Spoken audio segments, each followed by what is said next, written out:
Hello, what's going on, everybody? Welcome back to another episode of the J Sports Podcast.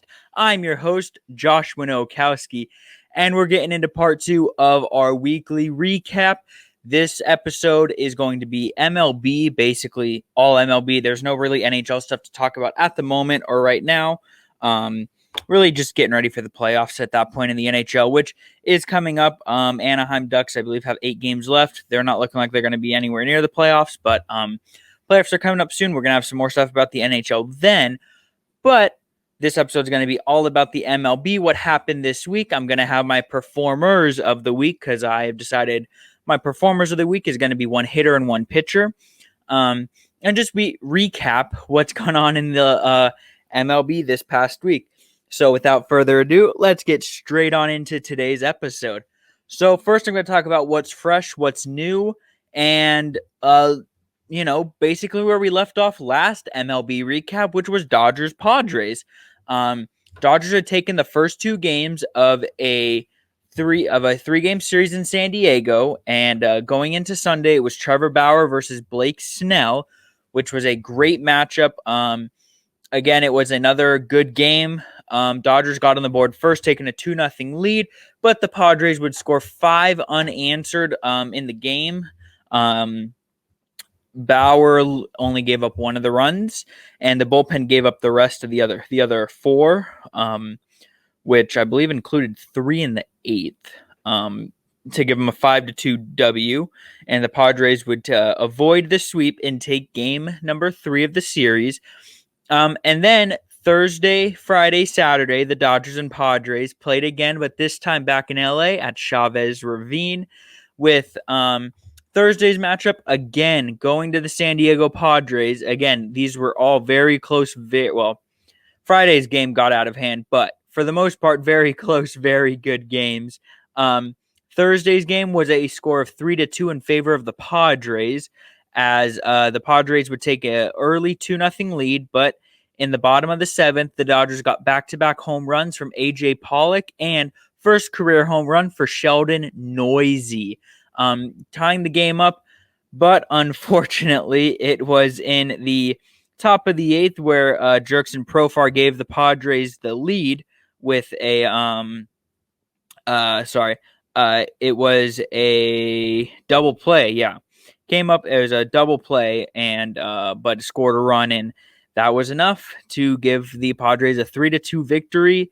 The Dodgers offense, we'll talk about it in a little bit, but the offense did not really show up in this game. Only the 2 solos, and that was it. And they took the loss. On Friday, it was again the Padres coming out on top, winning the game 6-1, scoring 3 in the top of the 9th inning. Fernando Tatis Jr. hit 2 home runs off of Clayton Kershaw, which is absolutely crazy because it came on the anniversary of something very historic his father did. I'm sure most of you already know, but if you don't, let me tell you. Yeah, so it was 22 years ago Friday, Fernando Tatis Sr. hit 2 grand slams in the same inning at Dodger Stadium. 22 years ago. And on Friday night, Fernando Tatis Jr. hit 2 home runs off of Clayton Kershaw. They were in different innings, but one of the home runs was in the 3rd inning, which was the same inning Tatis's dad hit the 2 grand slams. So I thought that was pretty insane and pretty crazy what Tatis did. And yeah, but the Padres get the win 6-1. The Dodgers 4 hits all night. They scored 1 in the first on a Max Muncy single, and it seemed like things were going to be going good, and they never really got anything after that and lost it 4-1. But on Saturday tonight, the bats were alive. The bats came today for the Dodgers in a thriller again, 1-run game. This time the Dodgers getting a 5-4 victory. Kenley Jansen with the 4-out save.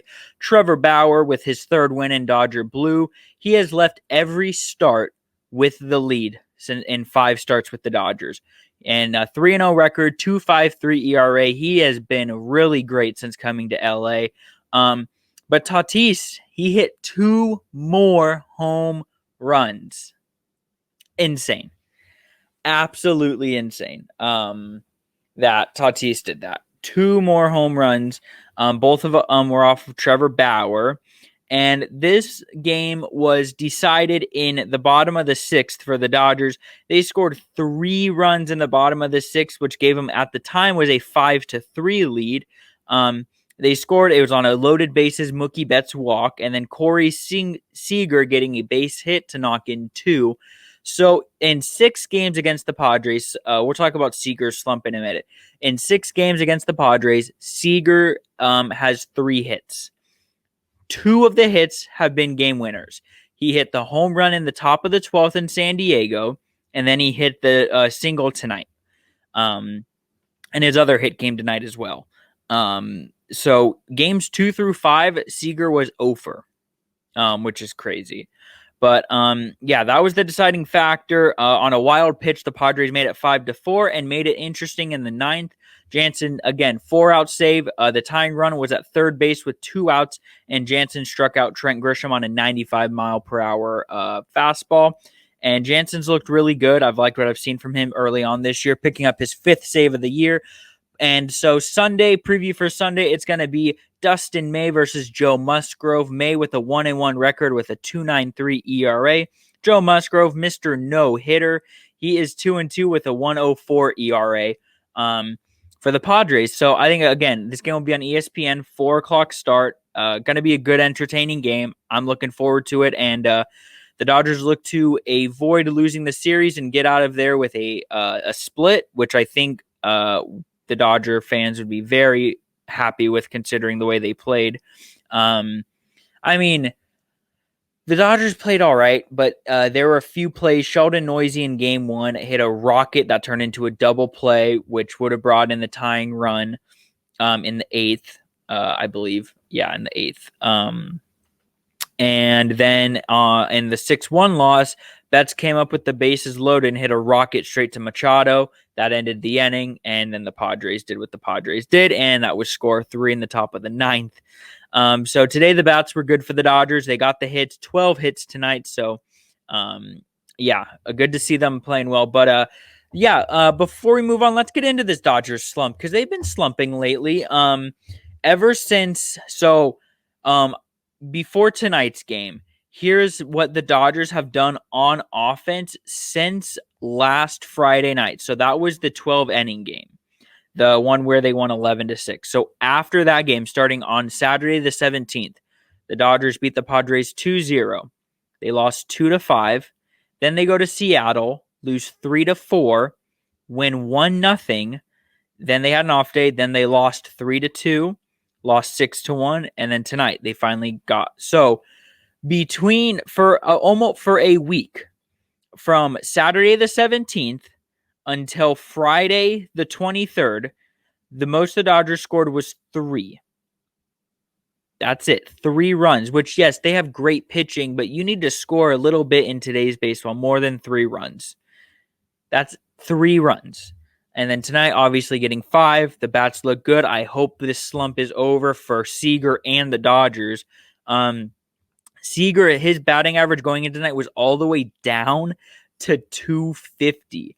I'll take a look and see what it is now, because I know it went up because he had a good game today. I believe it was a 2-for-5 effort for Seager. Yeah, 2-for-5, but 2 strikeouts. So he's hitting now 263 on the year.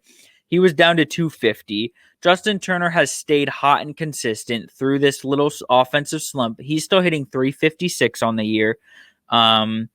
And the Dodgers really dealing with injuries. Bellinger, he's going to be out for a little bit. McKinstry's on the IL. Lux is on the IL. Seems like Knebel is now going to be out for a long time.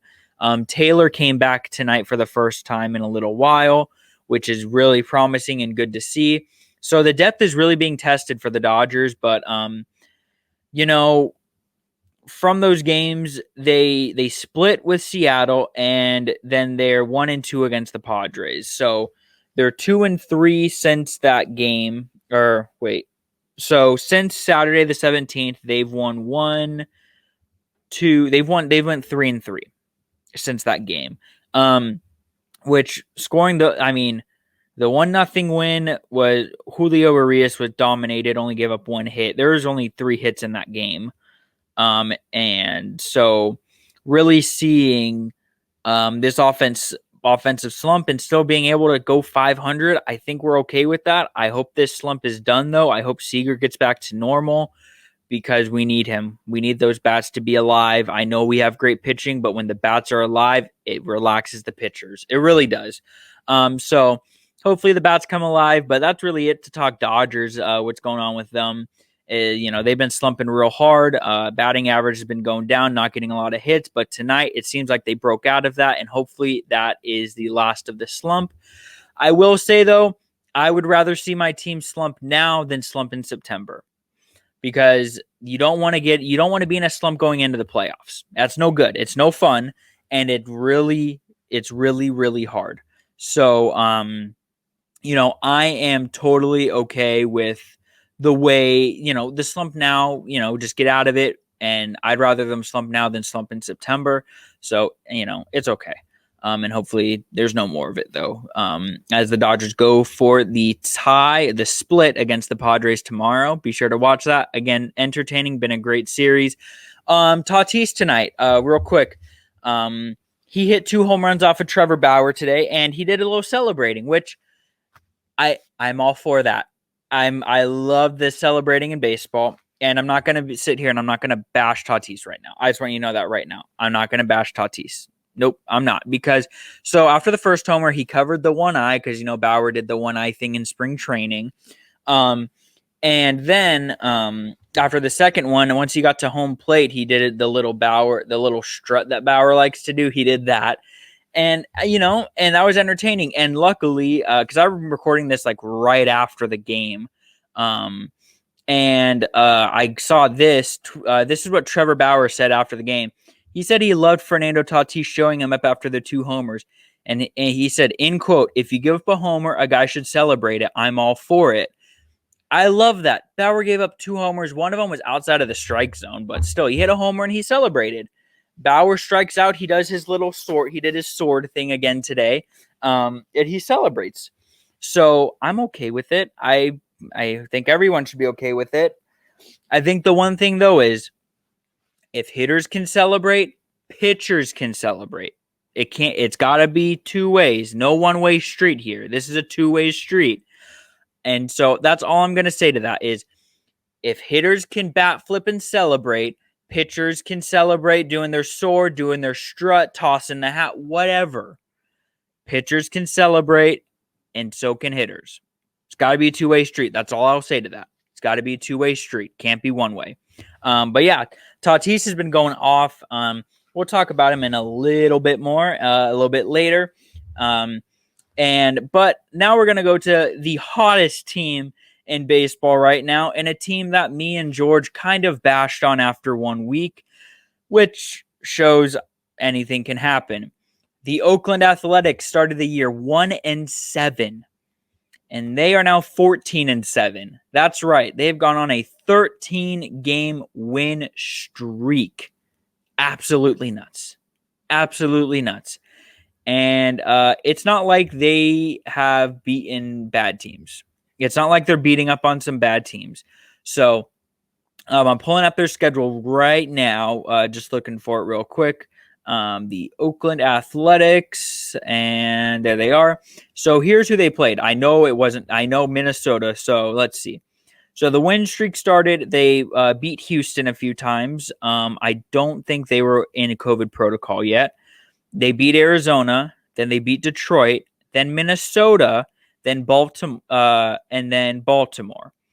And Minnesota's good. Detroit had a good hot start. Arizona is Houston, it was, I believe, before COVID issues, so Houston's good. And then Baltimore, they're doing okay. So it's not like they're playing okay teams, and still 13 wins is 13 freaking wins. Like, damn, that's a lot. 13 wins in a row. They had that epic extra innings game against the Twins too. That was a fantastic game. But yeah, Oakland A's hottest team in baseball right now. 13-game win streak. I just want to see after that, like, what is the longest streak? Is it 3? Yeah, after the A's, there's a few teams with 3-game win streaks. The Yankees, finally off the schneib. The White Sox, the Royals, and the Astros. They're all on 3-game win streaks, and that's it. Losing streaks, Cincinnati Reds have fell off a cliff real fast. They've lost 6 in a row. They are now 9-11. Yeah, that hot start is no longer 2-8 in their last 10. So Cincinnati struggling, and now they're going to have to face the Dodgers Monday, Tuesday, Wednesday. Yeah, so they haven't been great in their last 10.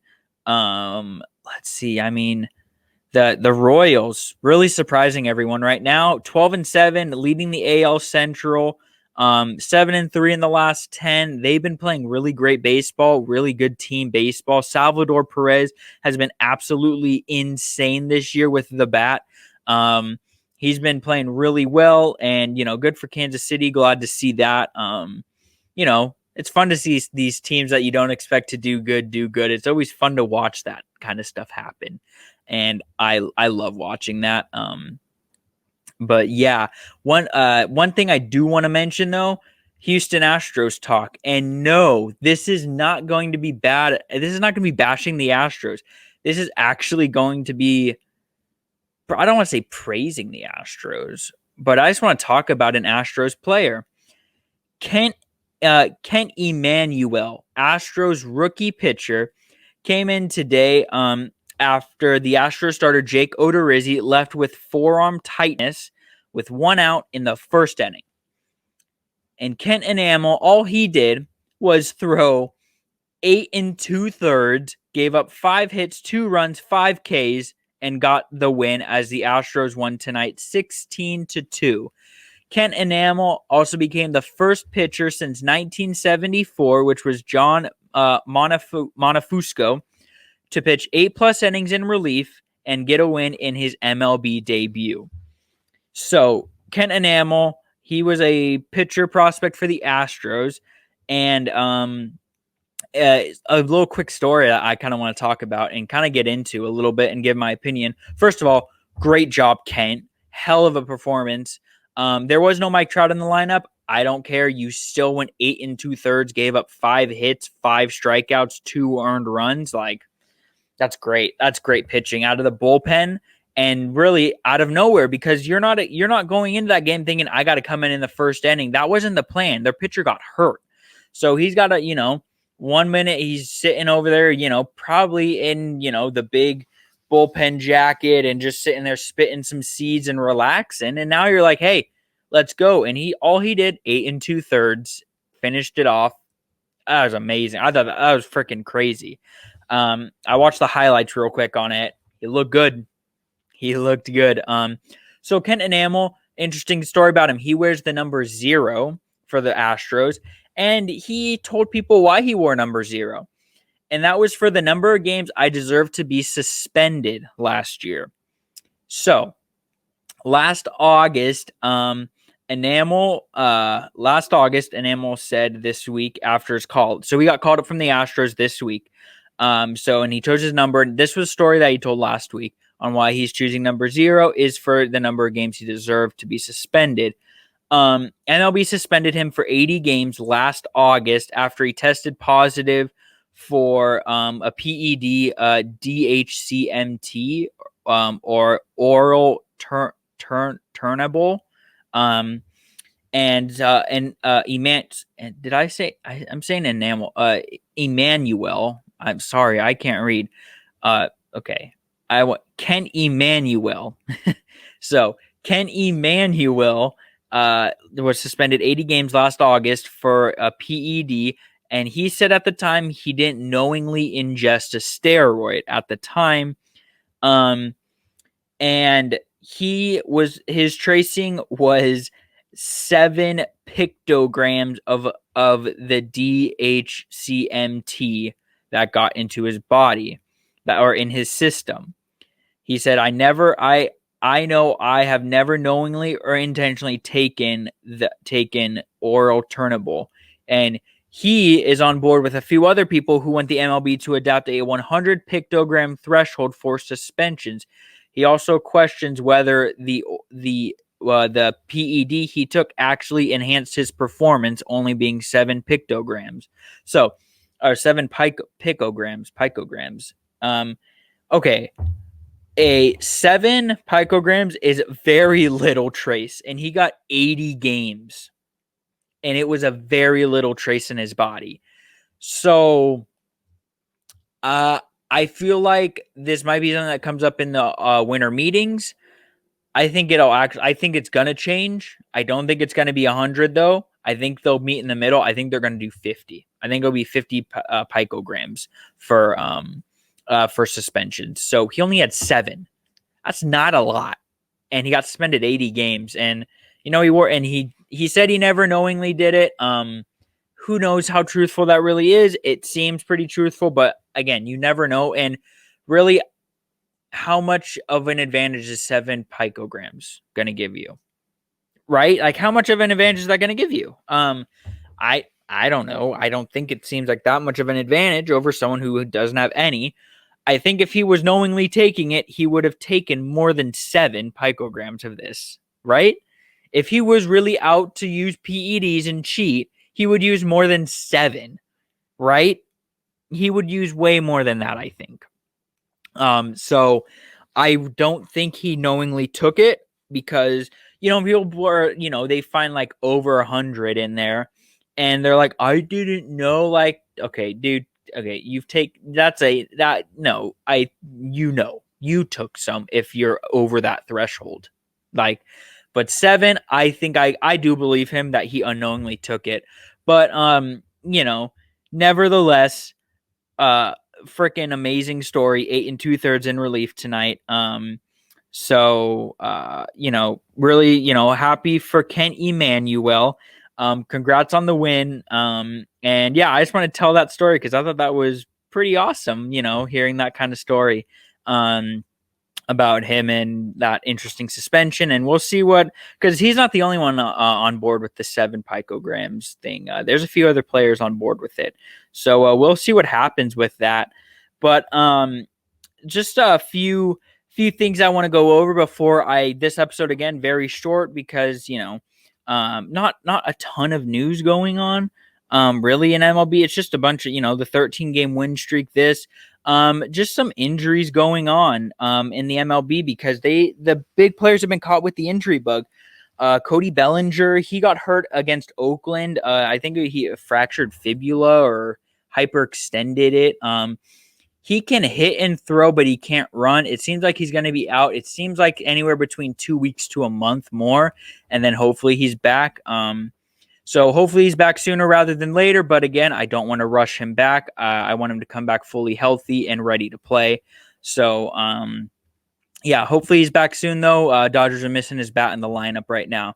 But Mike Trout, he big name in baseball. Mike Trout, the best in baseball right now. Mike Trout. He was out of the lineup. He got scratched on Friday, and he was out of the lineup tonight for Saturday. He was hitting the left elbow on Thursday night. And so I believe, yeah. And he got hit. He stayed in the game, exited later. He was in the lineup for Friday, got scratched, out of the lineup tonight. Hopefully it's not too serious on the, elbow injuries, hit your funny bone. You probably got a bruise, pretty uncomfortable, I would assume. So, but hopefully he's not out too long. Christian Yelich, he was been on the 10-day IL.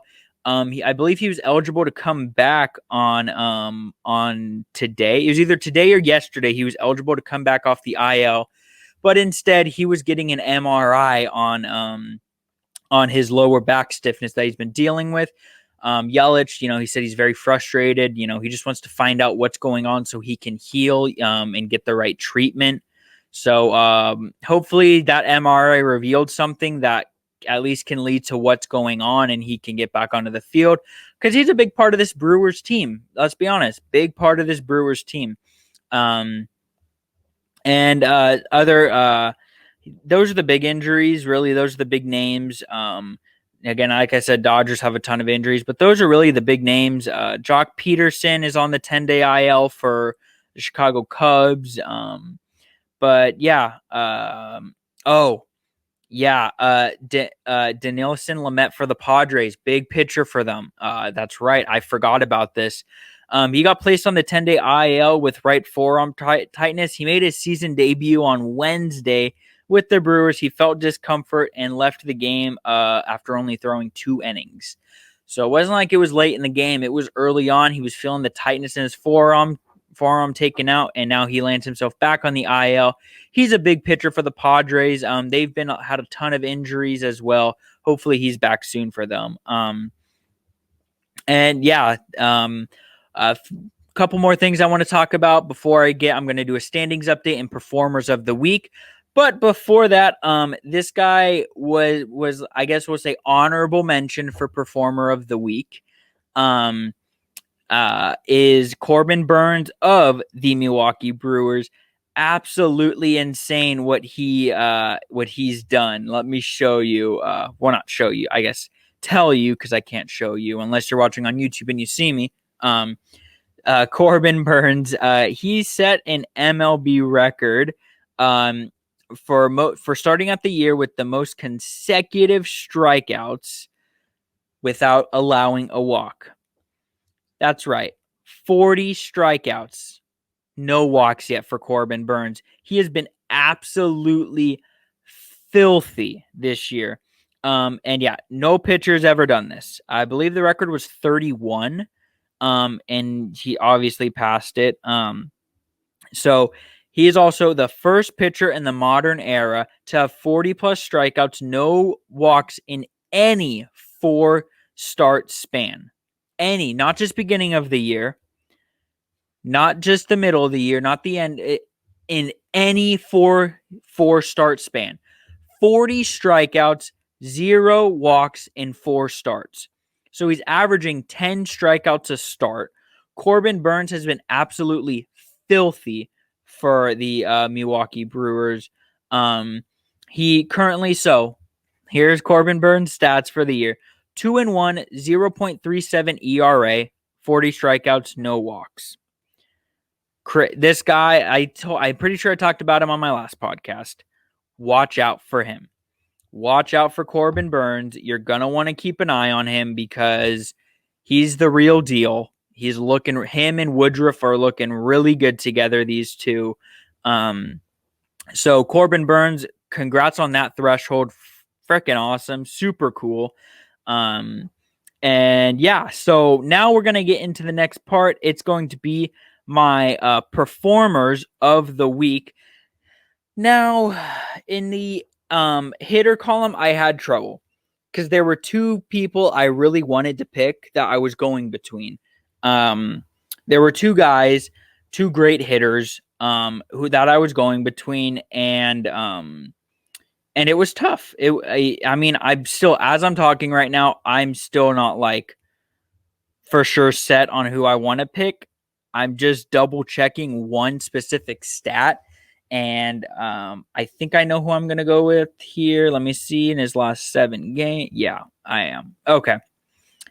Performer of the week for the hitter is going to be none other than Fernando Tatis Jr. If you're wondering, Mike Trout was the other one. Mike Trout had 2 homers, 4 RBIs. I think he hit 390 for the week for those last 7 games. But here's Fernando Tatis hitting 320 with 4 homers, 6 RBIs, 3 walks, and a couple of stolen bases. Trout also has had more strikeouts in the past week than Tatis has. So Tatis, he's come back from that slow start. Average is starting to get back up there. He's up to 226 for the year with 6 homers and 8 RBIs. But it's performer of the week, so I'm not looking at his whole season. This past week, 320 average, 4 homers, 6 RBIs. Congrats on the hitting side for Fernando Tatis Jr. on winning my performer of the week. I know he's a Padre, but that just shows you J Sports unbiased here. And for the performer of the week on the mound has to be none other than Mr. Jacob deGrom himself of the New York Mets. He pitched an absolute gem this week. for the New York Mets versus the Washington Nationals. He goes a complete game shutout, striking out 15 batters. He currently has 50 strikeouts on the year, only 3 walks. He's given up 2 homers. He's given up 2 home runs. But yeah, Jacob deGrom, performer of the week for the arm section. One thing before I do get into a standings update, if you missed it, you missed a great pitching matchup on the mound today between the Yankees and the Indians. It was Garrett Cole versus Shane Bieber on the mound. The Yankees got a 2-1 victory, scoring 2 off of Bieber in the 5th, while Cole's run he gave up in the 4th. Shane Bieber, who took the unfortunate L, went 7 innings, 4 hits, 2 earned runs, 3 walks, 9 strikeouts. The 2 runs he did give up were both solo bombs, one to Aaron Hicks, the other to Rougned Odor, babyface Odor, now that he's shaved with the Yankees. And the 1 run Garrett Cole gave up was on a Eddie Rosario base hit. That was, like I said, in the 4th inning. But Garrett Cole's final line for the Yankees, 7 innings, 3 hits, 1 earned run, no walks, and 11 strikeouts. So this was a great pitcher's duel. I love seeing these old school pitcher duels every once in a while. And seeing 2 talented arms like that go at it, super great game from both pitchers. Unfortunately, one of them had to take the L. But Yankees kind of fallen back into place after slumping early on in the season. So, like I said, got my performers of the week, Fernando Tatis Jr. and Jacob deGrom. Congratulations, week 3 performers of the week, you guys. We are just almost a month into the season so far. And let's do a standings update for you guys to end the episode. Let's start in the NL West, where the Dodgers are first with a 15-6 record. 2 games behind them is the San Francisco Giants at 13-8. And 4 games behind the Dodgers at 12-11, the San Diego Padres.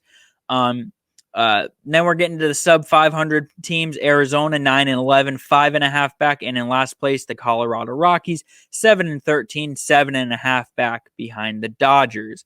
In the NL East, it's the Philadelphia Phillies holding on to an early lead. They're technically tied with the Mets. The Phillies have played 2 more games. They're 10-10. Mets 8-8. So at the moment, Philadelphia has the division lead, but technically tied with the Mets. Only half a game behind them, though, is the Atlanta Braves. And only 1 game behind the Phillies and Mets is the Miami Marlins.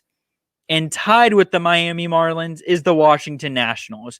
So literally, the whole division is within 1 game of each other, which is by far the closest in any division. And the NL East is the toughest division to call, in my opinion. And the NL Central, it's Corbin Burns and Brandon Woodruff doing all they can without Christian Yelich in the lineup and the offense. Not really doing great right now for the Brewers, with the Brew Crew in first at 12-8. 2 games behind the Brewers are the Chicago Cubs and St. Louis Cardinals at 10-10. Right behind them, though, at 10-11 is the Pittsburgh Pirates. And rounding out the NL Central, they were in first, I believe, a week and a half ago. Now they're in dead last, 9-11, Cincinnati Reds. But don't worry, Reds fans, you're only 3 games behind the first-place Brewers, so it's still anyone's division and still early on. So there's the NL standings. Now in the AL, it is still Boston leading the AL East. The Red Sox, they're playing great baseball right now. They are 4-6 in their last 10 and on a 1-game losing streak, but 13-9 in first place. A game and a half behind them is the Tampa Bay Rays at 11-10, and right behind them at 9-11, the New York Yankees and Toronto Blue Jays. Both 3 games back. In Baltimore, not doing too bad, right behind the Blue Jays and Yankees, 8-12, 4 games out of first. So again, good division races so far. In the AL Central, it is again the Kansas City Royals at 12-7, 7-3 in their last 10, in first place in the AL Central. And a game and a half behind them is the 11-9 Chicago White Sox. After that, you got a little bit of a gap. The Indians at 8-11, the Minnesota Twins at 7-12, and the Detroit Tigers at 7-14. to round out the AL Central. And lastly, in the AL West, it is the 13-game win streak Oakland A's at 14-7, but only one game behind them. That's right. The A's have won 13 in a row, but only trailing by one game is the Seattle Mariners with a 13-8 record. And right behind them, the Houston Astros, who have been now that healthy, playing better baseball, 10-10. Right behind the Astros, though, is the Los Angeles Angels at 9-10. And rounding out the AL West is the Texas Rangers at 9-12. So there's your standings update. There's your MLB news for your week, your performers of the week. Go enjoy some baseball on Sunday. Dodgers-Padres series finale. We got some great baseball going on.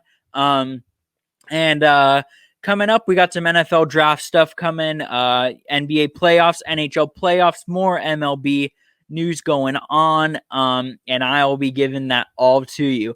So be sure to follow me on Instagram, J_sports_podcast. If you're watching on YouTube, like and subscribe if you enjoy this. I try to put up 2 videos a week. I might be 3 some weeks. Some weeks it's only 1, but for the most part, 2 a week. If you're listening on Spotify or Apple, hit the follow, subscribe button. And yeah, be sure to follow me on Instagram and my Twitter at Josh Nowakowski. And until next time, this has been Joshua Nowakowski of the J Sports Podcast. Peace.